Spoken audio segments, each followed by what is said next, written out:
Good afternoon. My name is Carolyn Watson, and I am here at the 28th anniversary of Keep Alive the Dream, a tribute to the Reverend Dr. Martin Luther King Jr.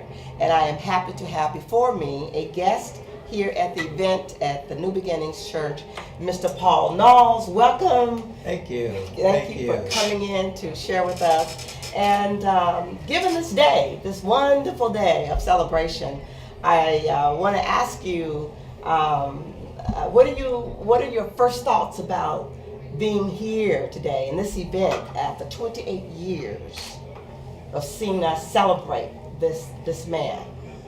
I'm always happy when this day comes around, especially in Portland because we're close to all the things that are happening in Portland, and particularly in our community, the Northeast community. And it's just a joy to be involved, knowing that celebrating this man, Dr. Martin Luther King Jr. And when we look at him and all the places he's been and what he's done, tell me a little bit about yourself and your being in Portland and your roots and the kinds of things you've done that may or may not relate directly to civil rights, but tell me a little bit about your background. Well, I'm from a little town in Arkansas, Huntington, Arkansas. Went to school in Fort Smith, graduated from Lincoln High School. Then went into the United States Air Force, and of course the United States Air Force, they'll ship you anywhere in the world. They happened to ship me to Spokane, Washington. So that's where I started my career in Spokane as an adult. Okay. 3.5 years in the United States Air Force, and then get out and get a job. Eventually you moved to Portland, Oregon. You know, I needed a place. I am a skier. I was a ski instructor, and I needed a mountain to ski, so I picked Portland to come. Bought my first nightclub in Portland, and that was in 1963. A second nightclub in 65, and then one in 68. So my wife and I, Geneva, we ran 3 nightclubs for about 19 years. Wow. She's a barber, and she's retired now.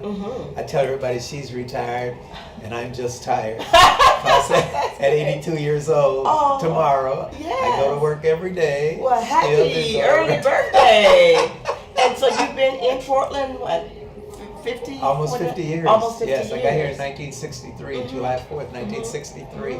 And so many years ago, you said just a few minutes ago that you were a ski instructor. Yes. That's so unusual to hear about black people being skiers, which is wonderful to hear. Tell me a little bit more about that. How did you come to get into that? In Spokane, there was a Mount Spokane, they were having a school, so I decided I'd like to go to school and learn how to ski. And then later on, you know, I saw the instructors, they were making money skiing. Yes. So I figured out a way to become a teacher, took my certification, and got associate degree of skiing, which means that you can teach. And from there on, I just taught skiing, and you get paid by the hour.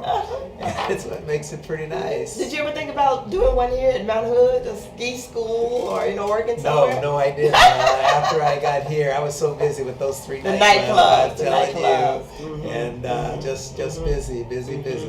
Well, thinking of the fact that you had 3 businesses, not to include your wife's business as a hairstylist, how have you contributed to the community as a whole in Portland, and specifically to Black Americans or African Americans in this city, would you say?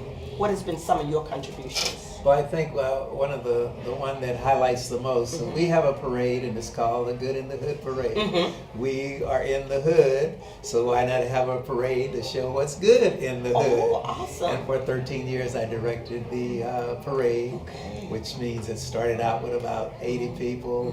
When I left, it was over 2,000. Oh, wonderful. Groups from Seattle come down and perform in the parade, and it was just a joy to be part of that.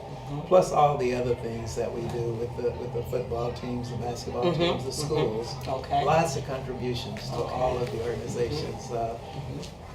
AKA gave me a Lifetime Achievement Award, so that was nice, you know. And so it's just been in general. Businesses located. Roy J., president of the Chamber of Commerce, he came in one day and says, you know, you like the mayor, so I'm gonna call you the mayor. And So he started calling me the mayor, and pretty soon, mayor of Northeast Portland.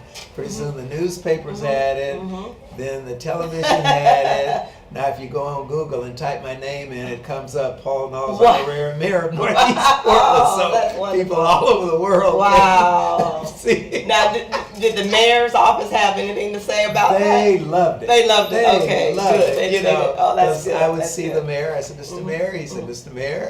You know, which That's good. Which I know is a joke, Yeah, but that's beautiful. I mean, it's a nice joke. It is. They could be calling me another name. That's right. That's right.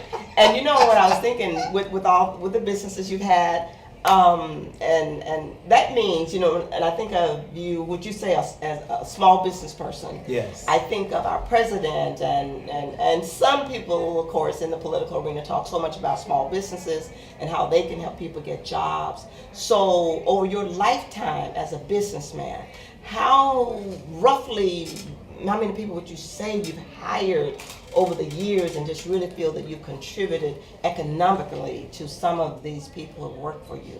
Oh my gee, it's just nice to see them.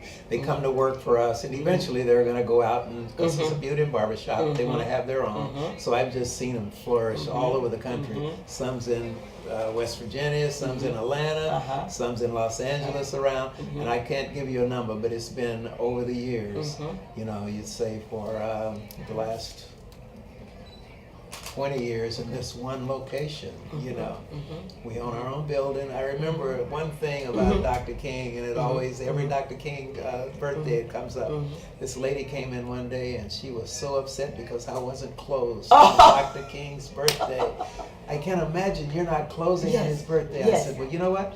I think Dr. King would say, I'm living the dream to have a business with 14 employees. I love that. They're able to come to That's work. Right. Get a paycheck. You know? Get a paycheck. Yeah, get a yes, paycheck. That's wonderful. Well, finally, I want to talk to you just a little bit about when you think of Martin Luther King and what you know of him, what would you describe as a major characteristic of his that you really embrace?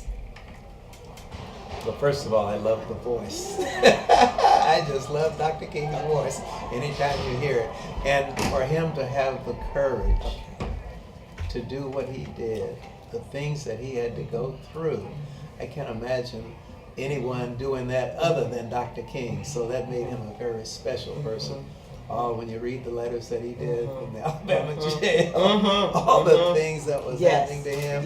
But he's a very, very, very special person. He was a very special person.